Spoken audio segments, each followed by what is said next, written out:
Game time, we diving deep. From the stairs to the play, no time for sleep. Below the surface, we're working, we set the scene. Who's your host? Scott Levine. Below the surface.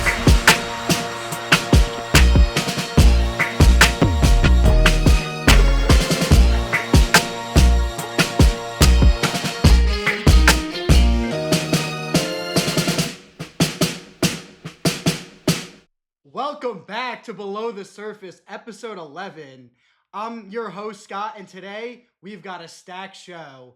We'll cover the Thursday night Bills versus Dolphins game, then dive into the biggest injury news and waiver wire gems or stashes to get your lineups right.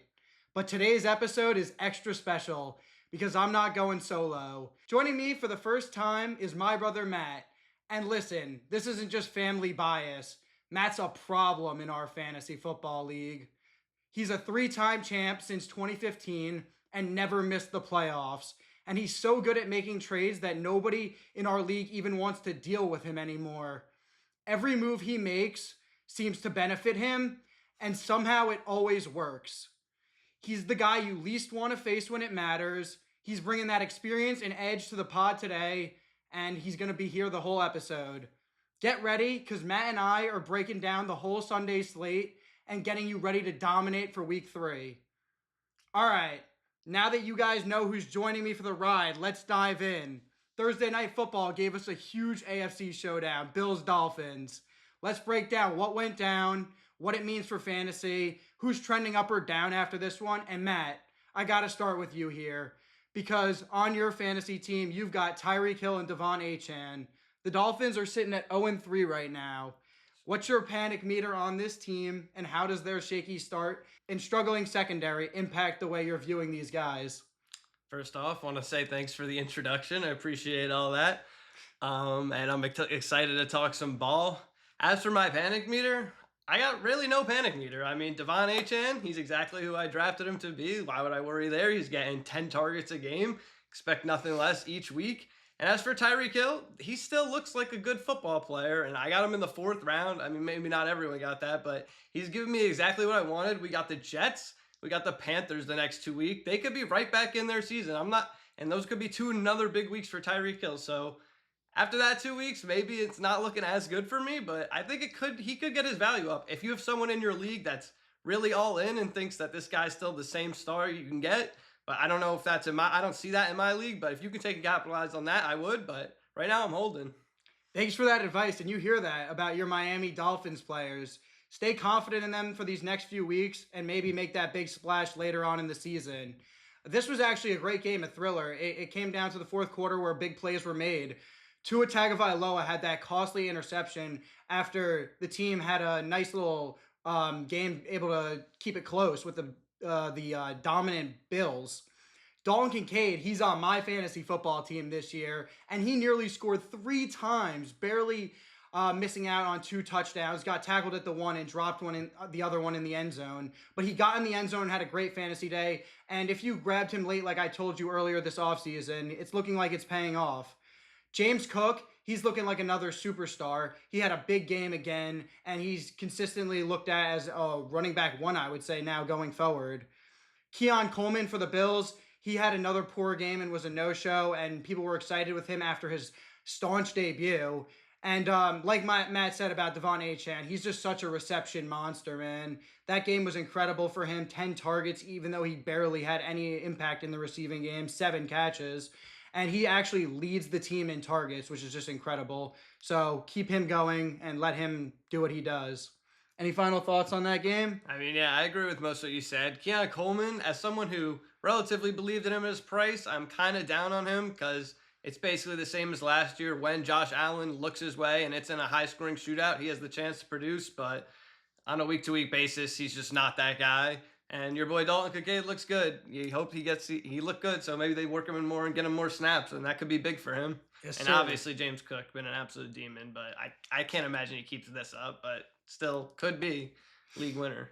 Love it. Now that's going to move us right into our player injury news. These are the big names in the fantasy space that are going to be either on the fence, questionable, just made the lineup. Some are doubtful, and some are already ruled out. The first guy I'm going to start with is Justin Fields, already ruled out with his concussion against the Buccaneers. They're going to go with Tyrod Taylor, as Baker said, that's how it's pronounced. And then it's just a quarterback fest of people ruled out. Jaden Daniels, he's ruled out. They're going to go with Marcus Mariota, so I'd be fine starting up Zach Ertz again. They had a good connection last year. Another quarterback ruled out, J.J. McCarthy. We got Carson Wentz back playing football in the year 2025. Carson Wentz. Yes, sir. And then on that same team, Aaron Jones is also out. So big boost to Jordan Mason. Shout out Jordan Mason. I liked him a lot this offseason. And then last guy I want to talk on that's ruled out, Evan Ingram. So we'll look to see how that benefits some pass catchers in that offense. Tough start for the Joker. Yeah, tough start. Heading into the season. Sean Payton just can't find his Joker. Brock Purdy, he remains doubtful, and it looks like he's not going to be able to go. So Mac Jones, fire up Jawan Jennings as a potential flex again. He looked good with Mac. Zach Charbonnet, also doubtful. So Ken Walker fans rejoice. He should have another great game. And then good news, 2 guys ruled in actually, both playing in this Sunday. Christian Kirk, he'll be back for the first time this year with CJ Stroud. Maybe their offense will see a boost. And then Dallas Goedert also ruled back in. And then these final few guys stood out to me as big names that you'll definitely want to keep an eye on heading into the slate. And that's Tyler Warren. He's questionable with a toe injury. Tucker Kraft, he's questionable with a knee injury. Emeka Egbuka, questionable with a hip groin, but he seemed to play through it last Sunday, so I'm not that worried about him. DeAndre Swift, he just showed up on the injury report with a hamstring injury, questionable. Keep an eye on him till game day. And then Xavier Worthy, you'll have to monitor all the way up till game day. He's questionable coming back from that shoulder injury. Right now, we'll talk about some waiver guys to target and keep on your watch list. These are guys that maybe can get you out of the rut that you're in if you're 0-2, or continue your ascension if you started at the season hot. Matt, I want to ask you some of your favorite waiver targets right now. All right. My guys, a couple guys we've been a little controversial on between the two of us over the years, so I don't know if you love them too much. But I'm looking at Sleeper right now, 54% owned, 31 wide receiver PPR finish last year. Darnell Mooney coming back off the injury. I just think he deserves to be rostered. As I said, top 30 before. He came back in 86% week in his first game back. I think Michael Penix is gonna look better. We saw Drake London struggle. I don't think that's on him. So I think the offense will, and I don't think it's Darnell Mooney's fault either. I think the offensive passing game will just pick up over the course of the season, and he deserves to be rostered. Yes, sir. I like Darnell Mooney. He could come on stronger as the season develops. But I'm going to go into some guys, starting with guys that are less than 30% rostered, all the way up to guys that are just over 50% rostered. And in the under 30%, for QB streamers, since I listed off all those guys who are out this week, I wanted to name a guy who was pretty who wasn't owned very high at all, and that was Sam Darnold. He faces the Saints this week, and I think he's a decent streaming option if you need this week. So fire him up. Also, another guy under 30% owned that has seen a lot of snaps on the field, clear wide receiver 3 on the team. Maybe will even be the wide receiver 2 come the end of the season, and that's Dante Thornton for the wide receiver for the Las Vegas Raiders. So just keep him on your watch list going forward, and I like him a lot. Some guys less than 50% owned that I think need to be rostered in every league are wide receiver Alec Iaminor for the Titans, wide receiver Romeo Doubs for the Packers, wide receiver Kayshon Boutte for the Patriots, wide receiver Cedric Tillman for the Browns, wide receiver Jaden Higgins for the Texans. I would hang on to all those guys if you can. And then some of the guys just over 50% that in your league that should be rostered. Trey Benson, running back for the Cardinals, running back Bashaw Tutin for the Jaguars, wide receiver Troy Franklin for the Broncos, and Brandon Ayuk. He's currently out right now, but I think he should be picked up or put in an IR spot if you have that in your league, and that's not been done already. So that wraps up my waiver wire gems and stashes. I got a couple more guys to add in. Don't pull away too quickly. I'm not done. Go ahead. All right. So another guy that people aren't really looking to pick up this guy. It might even be a wait on it this week, but I'm on the pod right now, so I'm going to plant my flag. Yes, he might not play this week. Isaiah Likely, currently owned at 26%. Mark Andrews is just not going to be that guy in the middle of the field this year. Maybe he'll be used in the red zone, but Rashad Bateman, so far, I really like the player, but he's not made a step. He's been doing a no-show, so he hasn't taken that leap that we wanted. And it looks like Lamar's just looking for guys to make plays. Devontae Walker, Tylan Wallace, DeAndre Hopkins. I think Isaiah Likely is just better than these guys at this point in his career. And then there's a lot of tight end issues going around in the league. My boy Tucker Kraft looks like a demon. Unfortunately, we don't know how long he'll be out. TJ Hawkinson, slow. Addison's coming back. He did nothing the first 2 weeks. Colston Loveland, you're not getting anything from. Evan Ingram's out now. George Kittle's out. Travis Kelce might fade off with Worthy and Rashee Rice. So there's just a lot of question marks at tight end. And I think Likely's worth the stash. I like the info, man. I like the advice. So with the tight end market, keep a close lookout on Isaiah Likely. Maybe he'll come on slow because of the foot, but eventually you'll be wanting to get him in your lineup, I think. Yes, sir. So now let's head into our Sunday slate, and we're going to kick things off. We're going to start off with the Packers-Browns game, and what we're going to do is just go through one of our fantasy relevant players in this game that we think that has either a chance to break out, we like him a lot for a certain reason in this matchup, or he's a superstar. So the first guy that I want to get to, actually, I mentioned as a potential pickup, and it's Romeo Doubs. We saw last week Jaden Reed go down to and break his clavicle. Unfortunately, hate to see that. But that opens up room for other pass catchers. And Romeo Doubs, he's been looking good, seeing a few targets down the field from Jordan Love. And Matthew Golden, he hasn't really been getting going yet. So I'm very excited to see what comes of this week from Romeo Doubs, and especially with Tucker Kraft questionable in the knee and their reliance on Josh Jacobs, we're going to need someone else to step up. Matt, what's your thoughts on this game? This game, kind of gross. I think it's going to be more defensive focused. It's two good defensive teams. The only person that's actually getting started from this game for me is Josh Jacobs. I'm staying away from all Browns. I like the chance on the Packers pass catchers without Kraft, potentially add Wicks into that mix, but I don't know if I'm bold enough to start any of them. I like it. And for the Browns, I know it's scary, so I would definitely err on the side of caution if you have a better flex option. So that'll take us right into our next game, the Colts versus the Titans. Shout out Danny Dimes, even though it breaks my heart. And they are actually undefeated, of course. So great for the great for the Colts to start the season so hot. And they're looking to take on an 0-2 team and continue their dominance. But the guy I want to talk about is actually a part of the Titans, and that is Alec Ayamanor. He's on my fantasy football roster, and I want to shout him out. What I've seen over these first 2 weeks have really impressed me. In the first game, it was the target share, and in this second game, it was the connection that continues to develop with Cam Ward, and he finds the end zone. And I actually saw an article about the two of them, how their chemistry has just continued to develop. And Ayamanor said, I know just from watching film with Cam, if you've got a scramble drill, because of the way his mind works and how good his arm is, it's not out of the question to just go to the opposite side of the field. Like if you're going right and you'll feel like there's space on the left, run over there. He's probably going to see you. So these two clearly like each other a lot, and I think Cam Ward throughout the season is just going to continue to get this guy more and more involved. I know that you hate to hear that as for Calvin Ridley managers, but Alec Ayamanor, keep an eye on him. Matt, what do you feel about this Colts-Titans game coming up? Yeah, the Colts have been off to a crazy start. Never saw this coming. I'm still a little shaky on their side. Like, I'm not convinced on any of the pass catchers except for Tyler Warren just because he's a tight end, so you're going to start him every week. Jonathan Taylor, obviously a dog. I'm going to stick with the Titans as well, but I'm going to go with my guy Tony Pollard. I think he could be in for a big game and finally find the end zone. We saw J.K. Dobbins, 5.5 yards a carry and a touchdown. And then we saw Devon Achane go for 7.9 as a carry. He got his touchdown in the receiving game against the Colts week 1. But we see that the running back's been able to get it going against the Colts. So I think Tony Pollard can finally find his way into the end zone this week and pay off all those carries he's been getting in week 1. Sneaky spot for Cam Ward to get his first win of the year of his NFL career. Quickly before we move on, just to touch on the Colts players, I think a lot of these players are playable. We'll keep an eye on the Tyler Warren news, of course, but I think that Josh Downs is easily startable this week. Next game sounded great potentially at the start of the season, but now it's looking a lot different,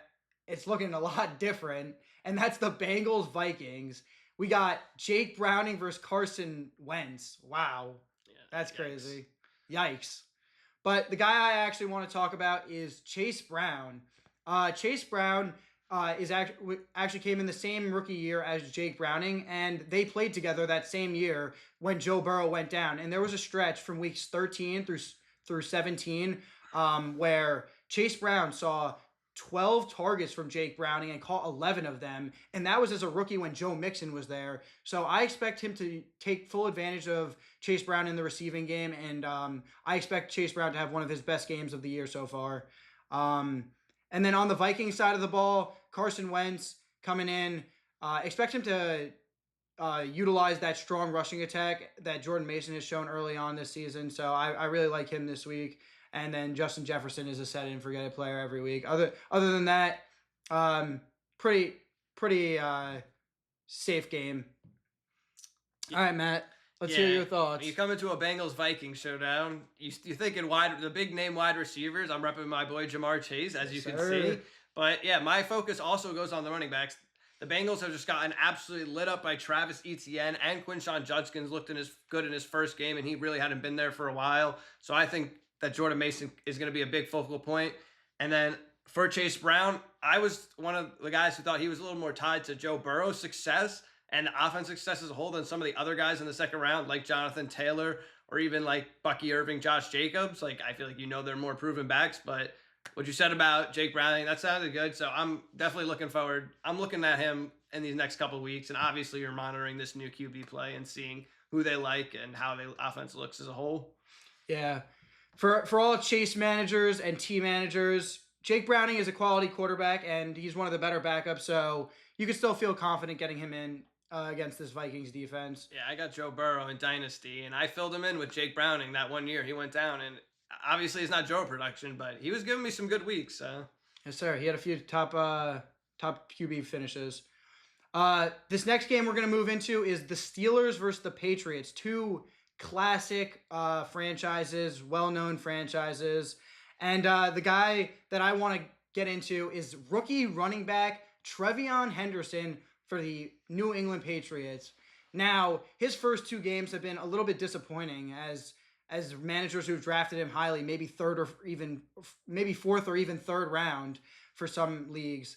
But I think that this is the week that he can finally break a big one.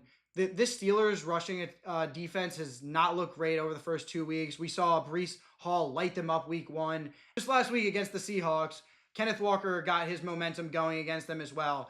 So I know Ramondre Stevenson and Antonio Gibson look good, but he's the best pass catcher they have, and they drafted him with high capital. I think it's going to be sooner rather than later that we see Henderson break a big one, and I don't want to miss out on it. Make sure you get him at least flexed in your roster.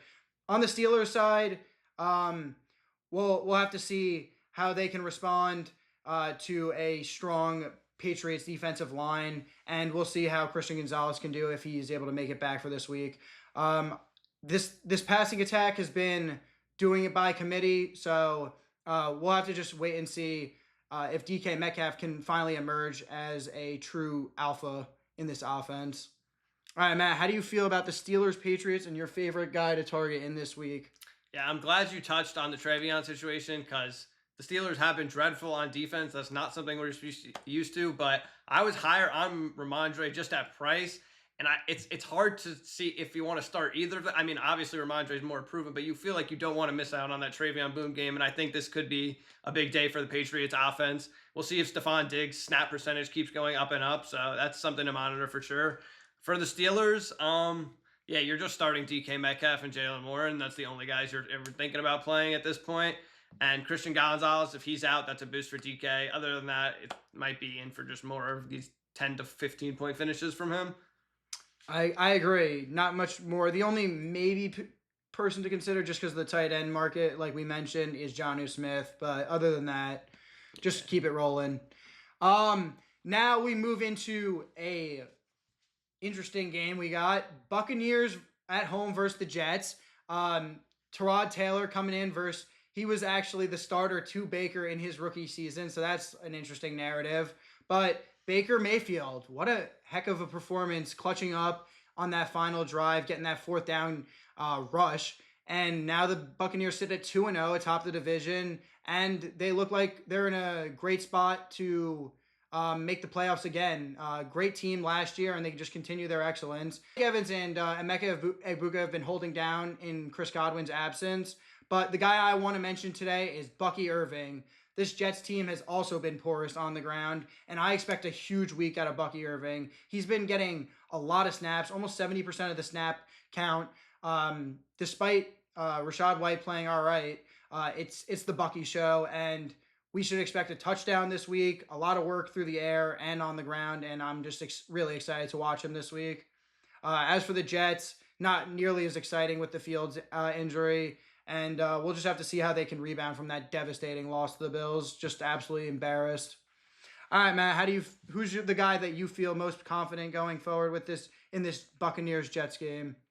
I'd say Bucky Irving, and Mike Evans is due for a touchdown, but I just don't like this game at all one bit. I think the Jets are going to be playing with their back against the wall. Aaron Glenn's going to have them ready after last week. I think the Bucs are coming off an emotional win on a short week. They're down 3 offensive line starters, so I just feel like this game could be ugly, and it's going to be like the Jets aren't going to be putting up a lot of points, and I think the Bucs are just going to need to score barely anyway to get out with the win, and I think that's all they're going to try and do. So I don't love this for any fantasy player, honestly. That is fair. I am worried about Egbuka just a little bit. If they don't want to rely on him, then use him more as a decoy this week. So potential bench this week if you have a strong flex option on your bench. I'm debating between him and Ricky Pearsall right now, and it's a tough choice. But you didn't mention Juwan Jennings is also questionable, so we'll see if he plays. Yes, sir. He's been banged up all season long. I can't catch a break. Juwan, oh yeah, in the injuries, yeah. Juwan Jennings, he looked good last week. If Mac Jones is playing again, which I expect, he's definitely flexible, like I said. Next game we have is the Raiders-Commanders game, and this one could have been more exciting, but unfortunately, Jaden Daniels is going to be missing this week, and it's Marcus Mariota filling in. But he actually did look really good in the absence of Jaden Daniels last year when he had to come in. So I'm going to bring up his running back, Ja'Cory Krosky-Merritt, and I know all you fantasy managers who had to play him, who wanted to play him last week and did, he really let you guys down with 1.7 fantasy points. But this week, it's a different week. You're playing the Raiders team, and I know they just had a great week against Omarion Hampton, so that's not the biggest vote of confidence. But without Jaden Daniels there, I expect them to be more focused on establishing the rushing game and Ja'Cory Krosky-Merritt to have much increased workload, especially now that Eckler is officially gone. And I just think he's the clear best back on the team, and they need to get him involved. And for this rushing attack to be something this year, they need it to be him. For the Raiders, though, hopefully Brock Bowers, he's off the injury report completely, so hopefully he's gonna bounce back in a big way this week. He looked like he was lesser used last week, and then Genty, hopefully we can see some big improvements from him coming in the future. He's yet to have that stamp of approval game. How do you feel about this matchup, Matt? Where are you looking? Yeah, it's really hard to judge with Mariota. You don't really never know what you're going to get. But when you do look at last season, Terry McLaurin and Zach Ertz both had great games in the day he was played. So I know a lot of people saw Terry not do good the first 2 weeks, and now you're going to rush to get him on your bench with Mariota. But it's a bad Raiders defense, and if you really don't have that much better of an option, I could just see you rolling with Terry, and you might get him for a touchdown luck. He might be his go-to guy, so we'll see. Yeah, Brock Bowers, I think he's in for a big game. He needs to follow up what Tucker Kraft just did against this Commanders defense. So I think they're exploitable at tight end. And yeah, big game for Ashton Genty. We saw the Commanders shut down the Giants. Josh Jacobs looked okay. He did his Josh Jacobs, what he does every single game. So it's not a great matchup for Genty, but third week, he talked big at the presser, so we'll see what he has to say to follow it up. Yeah, and I really like the Terry McLaurin shout out because he's definitely a guy that people are worried about right now. And if you if this is the confidence you needed to get him in your lineup, I hope he performs well for you. We're only trying to give out great advice. So the next game that we're going to jump into is still in the 1 o'clock slate, and that's the Falcons going to Carolina to take on the Panthers, divisional matchup. And the guy that I want to shout out, who's just been making his impact. I actually did a little video as a trade target, and that's Kyle Pitts. And this guy, he's been known to let many down in the fantasy football community. But this year, it's looking different. Michael Penix under center, and he seems to really have a good connection going with Kyle Pitts. I know Drake London has been battling that shoulder injury, and Darnell Mooney was working back from injury as well.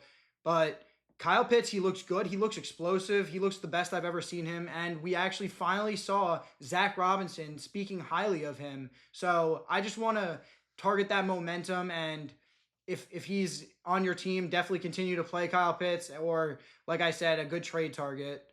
On the other side of the ball, the Carolina Panthers, Bryce Young, we're hoping to see a lot better improvements, but his wide receiver core is just underperforming, and with the loss of Coker, it's really showing, because Xavier Legette has not been performing well at all.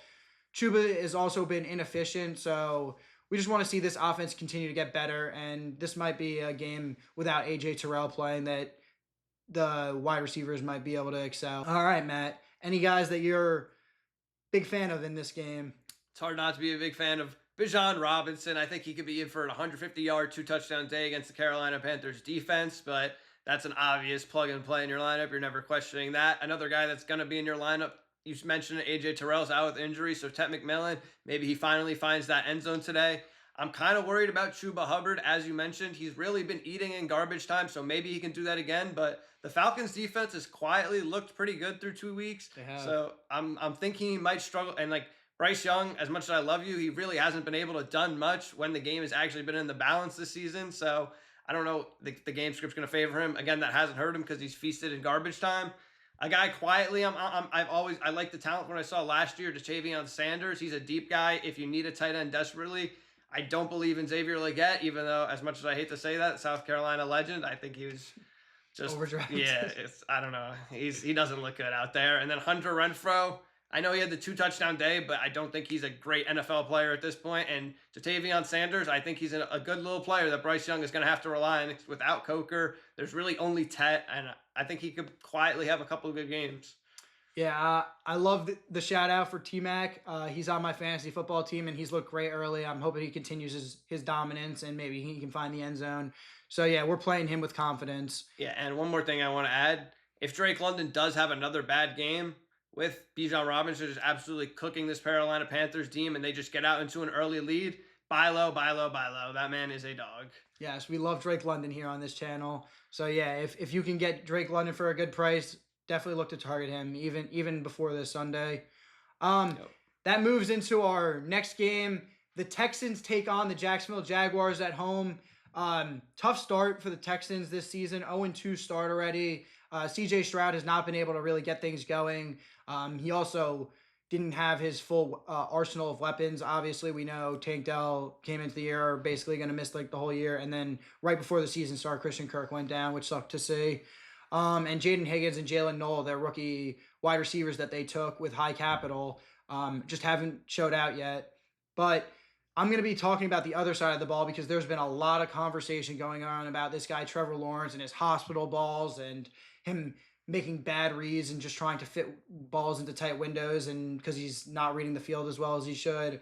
A lot of negativity going on about Trevor Lawrence, but I think this team needs to take advantage of their number 2 overall pick, Travis Hunter. And I really think this guy is going to get in the end zone this week. It's time for Travis Hunter to make his impact on the league and really make amends for his poor penalty that potentially cost them the game. Obviously, it's not just one play that cost you the game, but that Bengals loss, that penalty was really crucial.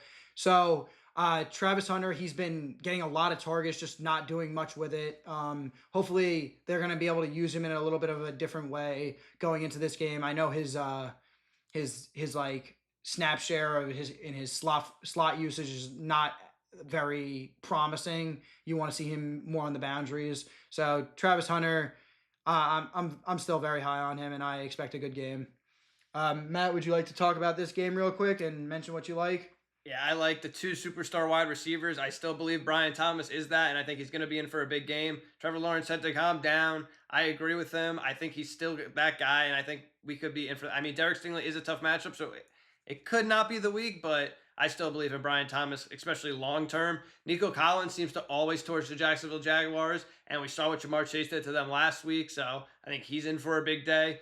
I would like to see Woody Marks be more involved. I don't think Nick Chubb is that guy, despite getting that touchdown. We saw Antoine Winfield kind of winky wink that they might have let him get in on that purpose. So I'm not too sold on Nick Chubb. I'd like to see something out of Woody Marks. And obviously the Jags backfield, continue to monitor if they're going to keep shifting to two in or it's going to be a 50-50 split.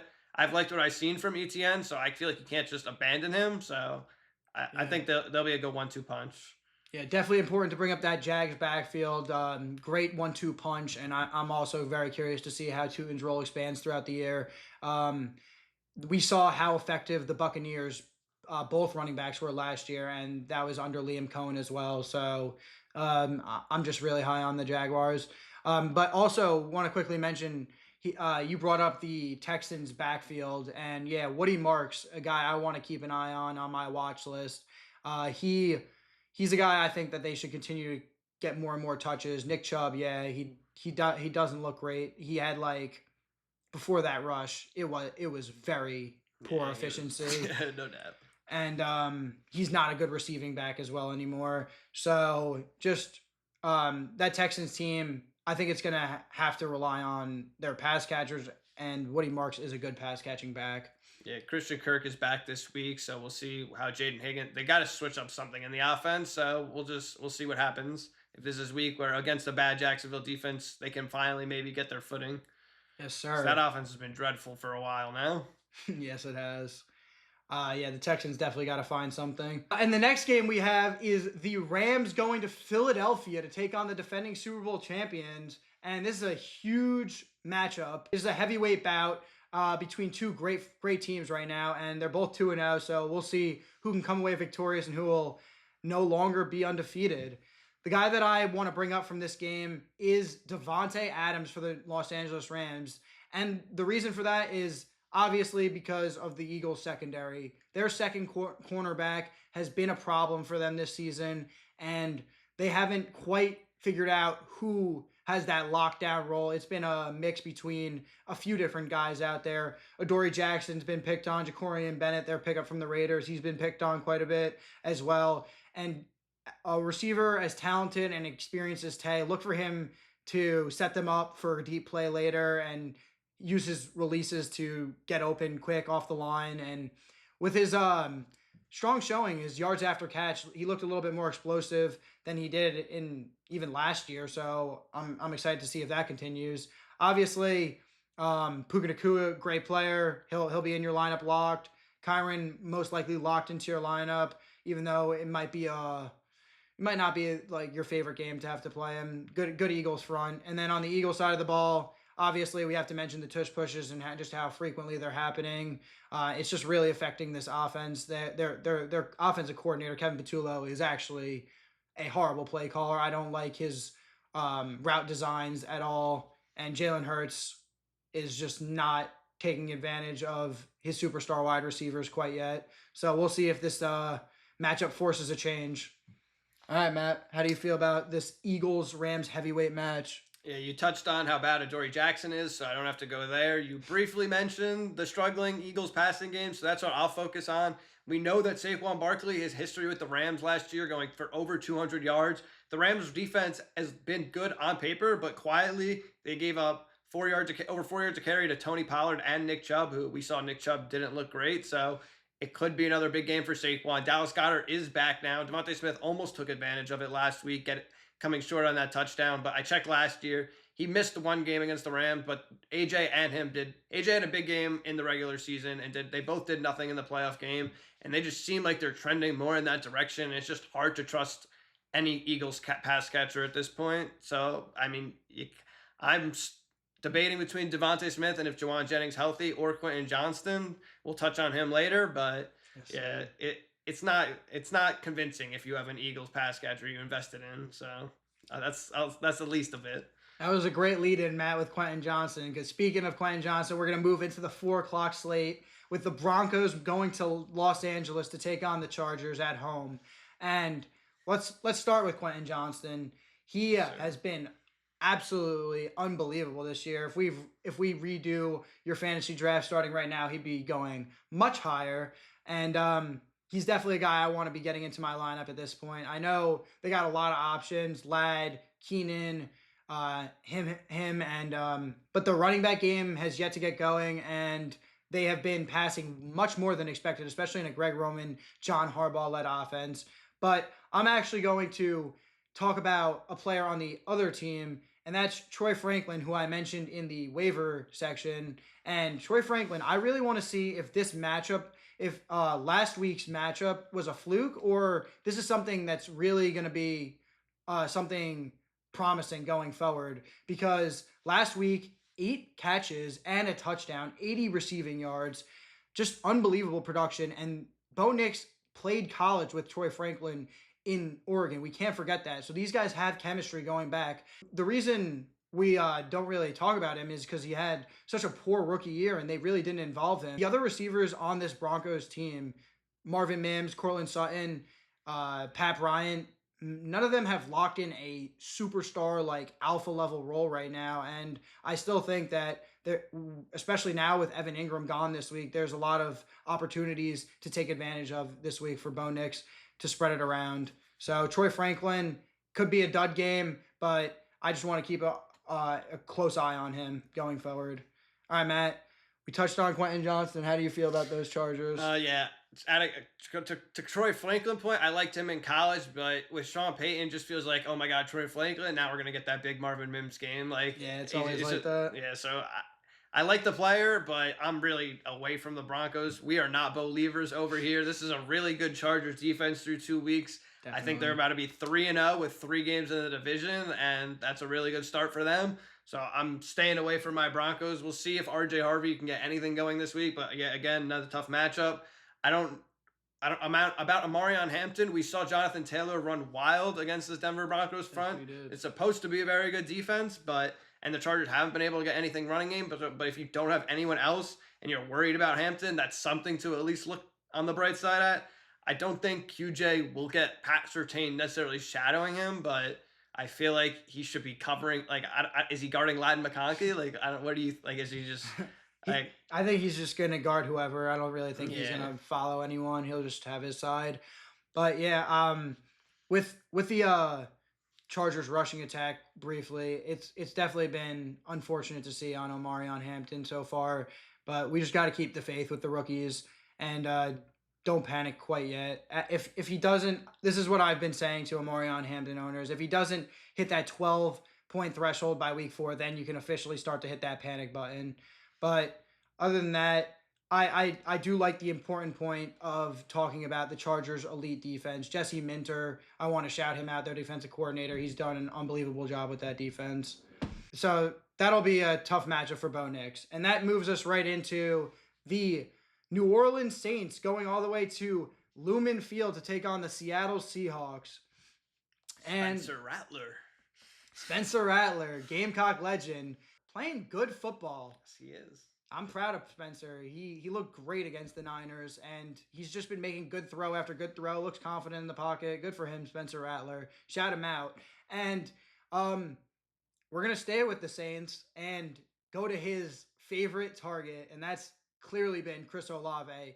Almost could say Juwan Johnson. Yeah, I was going to say, I don't know if you can clearly say that. But eventually, Chris Olave will find the end zone. And I watched some film on a few of these games so far that the Saints have played just to see my guy Spencer Rattler. I saw a few TikToks of people talking highly of him. I wanted to see a little bit of the all 22. So Chris Olave, he just looks great out there. He's consistently getting open all the time for him. And knock on wood that he's able to stay healthy, but he's been consistently getting high snaps. He's like always on the field for the Saints offense this year. Every play it seems like, and he's seen 10 targets back-to-back games. That's exactly what you want to see as an Olave manager. Right now, he's just been hitting that safe floor week, but as we continue to move along, I think we'll see those spike production weeks. And then with Kamara, I just want to touch on him just quickly. I'm a little worried about him. Maybe he can get it done just strictly through the air in PPR with his reception totals, but I'm not sure he gets in the end zone this week. And I do like the Seattle Seahawks front. On the Seattle side, it's like I said, Sam Darnold. I like this matchup for the Saints, so definitely the one pass catcher to mention is Jackson Smith and Jigba. All right, Matt. Is there any side of the ball you'd like to start on here? Yeah, I'm gonna start on the point where I disagree with you on. I think Alvin Kamara could be in for a big you touched on the PPR, but that's what he does. We saw Jaylen Warren and Christian McCaffrey, two receiving backs, take advantage of this Saints defense. I think he's gonna follow in their footsteps, and Rattler's gonna get him the ball. Olave could be the guy this week, but I think it just could be easily Rashid Shaheed, and I think that's gonna be every single week. They both probably get to around 10 points most weeks, but I don't think both can succeed to the high ceiling you want in this offense. Obviously, Kenneth Walker to the moon this week without Zach Charbonnet. You touched on JSN. Not a fantasy start at all. Not even like a guy necessarily to keep your eye on, but just making the call out just because I want to. AJ Barner, he's been on the field over 85% of the field. The plays both through week 2. He caught a touchdown last week. Luke Farrell caught a touchdown against them last week, and obviously Trey McBride torched them. But I think AJ Barner sneaky can find the end zone this week, and I kind of like the player, so I want to shout him out. I do like AJ Barner the player as well.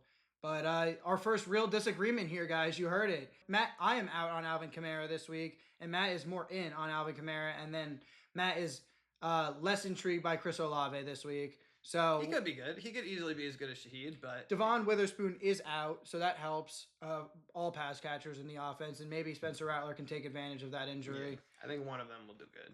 Yeah, so maybe start your Saints pass catchers. Now the next game, maybe game of the week potentially. We'll see, and that is, I'm hoping for a shootout in this one for sure.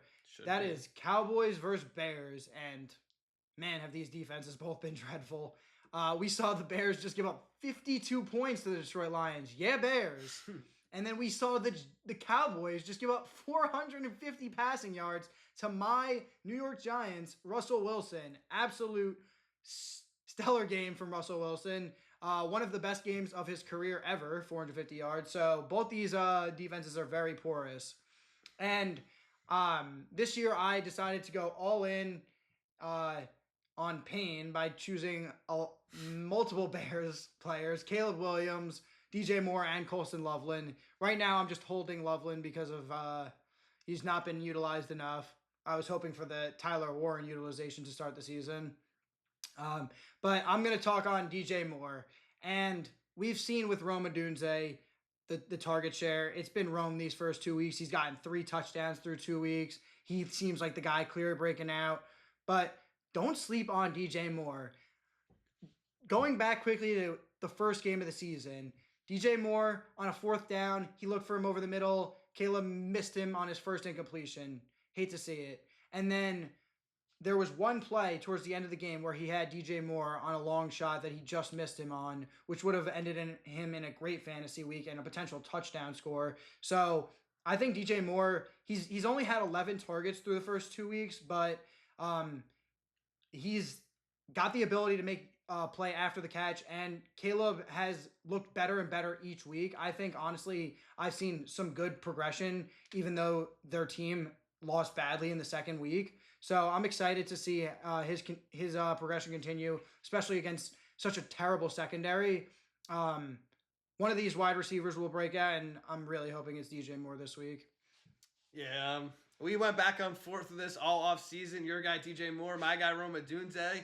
We've seen who's been better through 2 weeks, but that being said, I do like DJ Moore. This should be a good spot. You said it should be a shootout. The only way it's not a shootout if our guy Caleb Williams doesn't hold up his end of the bargain. Please, Caleb. I don't see the Cowboys not torching this Bears secondary the way they've looked, the way the Bears have looked. CeeDee Lamb should finally sound the end zone. We saw Bryant and Schottenheimer saying that Dennis Allen should double team him, maybe even triple team him. Yeah. I think he should score, so I don't really want that to happen, and I don't think they'll do that, so I think he'll be in for a big day. But yeah, on the Bears side, big game for Caleb Williams. Colston Loveland, I was high heading into the year. It's getting tough to keep saying you should hold him, but give him one more week before you cut him. If he's goosing this week, then maybe it's time. But even then, he still could be a league winner. But I get it. It's tough to hold him. Yeah, it's definitely tough to hold a backup tight end. I get it. I have it right now, but I think he really has the upside if this Bears team can get clicking the way I hoped at the start of the season, and they look like they could be on the first drive of the opening game. So the Bears, yeah, and on Dallas side, of course, just excellent pass catchers, and Dak should light up this secondary, so play him with confidence as well. No doubt. Now let's move into a classic division rivalry. The 2-0 Cardinals take on the 2-0 49ers at home, and Mac Jones able to keep the undefeated season going last week against the Saints. It was actually a pretty close game, but good on him. And Kyler Murray, maybe outdoing people's expectations. I don't know. Many people thought that the Cardinals might be the worst team in this division. Not this guy, I believed, but hopefully Kyler Murray has got something in store. He's the guy that I'm gonna have to focus on right now, and the reason is he's just too inconsistent for the quarterback position. Even though I'm liking this Cardinals team, it all relies on Kyler Murray's consistency. We saw last week, just last week, how Marvin Harrison just looked invisible compared to week one. They didn't really utilize him well at all. And Trey McBride has yet to really make a statement game and hasn't found the end zone, which he struggles to always. But you think that Kyler wants to make it a focal point to get his best weapon in the end zone. So with Kyler Murray, you just got to hope that you always just believe that his rushing ability, and when he puts those great games together, he's got such high highs. So this is a great matchup to take advantage of to really establish yourself as a great team in the league right now. This would be a huge start, 3-0, and he's had decent games in the past against the Niners. He averages about 220 yards passing a game. So we'll see if he can have a big game for them and pull out a win on the road. Yeah, I agree. It all comes down to that man, Kyler Murray. You know my takes on him. I had him in fantasy last year. He's just way too up and down. He makes too many just horrible plays that you just can't be making at this point of his career, so I don't trust him. With that being said, Jackson Smith-Njigba lit up this team week one. Spencer Rattler threw for 3 touchdowns against them last week, so there is room for him to have a possible good week this game. He's inconsistent, so he has those high highs sometimes. I don't believe in the Cardinals being 3-0, but I don't see the Mac Jones 49ers also being 3-0, and someone has to win. On the Niners side, it's Christian McCaffrey all day. If Juwan is good to go, I think he's a solid play probably, and if he's not, Ricky Pearsall's a great play. So, yeah, Mac Jones seemed to favor Juwan more than Ricky, but that could have just been the coverage or whatever. But yeah, hard to judge a one-game sample. Yeah, definitely. But I do like both those as potential options, especially if the Cardinals are going to end up missing a few of their secondary players. I did see a few guys on the injury report. And now, guys, we move into our final Sunday night slate game, and we're going to this football game, guys. Go Giants! Our home opener, the New York Football Giants, open the season at home 0-2, and they take on the Kansas City Chiefs, also 0-2. Who would have thunk it? Yeah. Not me. But with all that's been going on with the Chiefs, it's definitely not too surprising. They've been banged up quite a bit, but this is going to be a great game to see live, and I can't wait to see Malik Neighbors, Patrick Mahomes in person. But the guy that I really want to talk about is Wan'Dale Robinson. Shout out my guy Wan'Dale. 8 catches, 140 yards, and a touchdown. And the reason I want to talk about him so much is because of the way the Giants utilized him. This was the first time I've seen this man running up the seam, getting behind the defense, making plays down the field with ease, getting behind. Maybe it's just the secondary of the Cowboys, but I'm really hoping that Daboll makes it a focus to get this man going in different areas of the field and not just behind the line of scrimmage, where in the short game where he gets those slants and hitches and screens. But Wan'Dale Robinson, he's an electric PPR player because he already saw like a decent target share He's a highly drafted player by this GM and regime, and it seems like they want to keep involving him more and more. And when you have a guy like Malik Neighbors on the other side of the field drawing coverage, that's awesome. Obviously, with the Chiefs, the big news, we talk about it. If Worthy can go, that'll be huge for this Chiefs offense. The Giants secondary cannot cover anyone worth a lick, unfortunately. And our defense coordinator he just deserves to be terminated immediately. So keep your eye on the Chiefs pass catchers. Sneakily, Tyquan Thornton, just because he's their deep threat that has been showing out. All right, Matt, you want to talk about this game that we're going to be attending? Yes, sir. I'll add on to your Wan'Dale Robinson points. Back in the day, I said he's better than George Pickens. Don't know if that's necessarily true, but Russell Wilson said reminds him a lot of Tyler Lockett. Yes, sir. We saw that connection bloom in Seattle for years to come. Second-round pick. He's a target hog for his whole career, so there is some upside with that little man that we love. And then onto the Chiefs side, if you have Xavier Worthy and you're getting him back, I can't recommend starting him. I probably will be. I'm in attendance. I drafted the Mahomes-Worthy stack. I want to see it.